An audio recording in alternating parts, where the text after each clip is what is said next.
Pemirsa, kota Yogyakarta menyimpan banyak bangunan tua bersejarah. Salah satunya Masjid Sela, masjid peninggalan Raja Keraton Yogyakarta pertama yang masih kokoh berdiri hingga saat ini.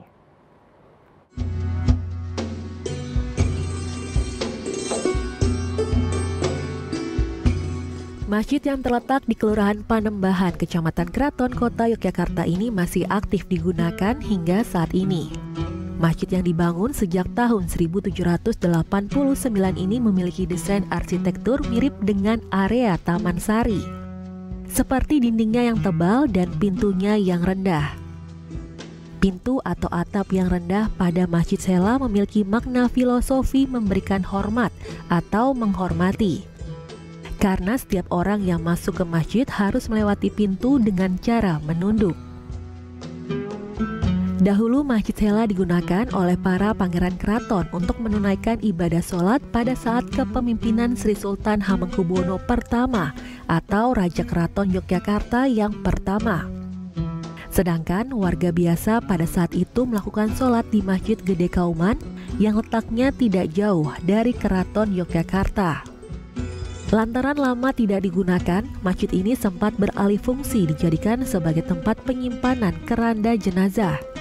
Barulah pada 1965, warga Panembahan Kecamatan Keraton berinisiatif menggunakan masjid tersebut sebagai tempat beribadah.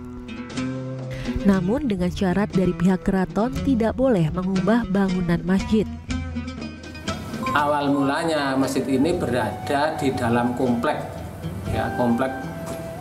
rumah atau dalam pangeran itu, Pangeran Sundoro itu. Jadi di dalam komplek rumah, di dalam pagar, dan khusus untuk keluarga bangsawan itu.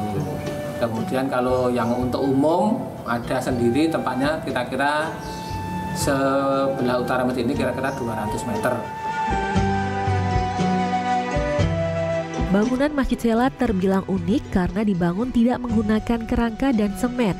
Atap masjid juga terbuat dari campuran putih telur. Hingga kini bangunan Masjid Sela masih dijaga sesuai aslinya. Bahkan saat daerah istimewa Yogyakarta mengalami bencana gempa besar beberapa kali, Masjid Sela tetap berdiri kokoh. Febian Dery, YPM TV, Yogyakarta.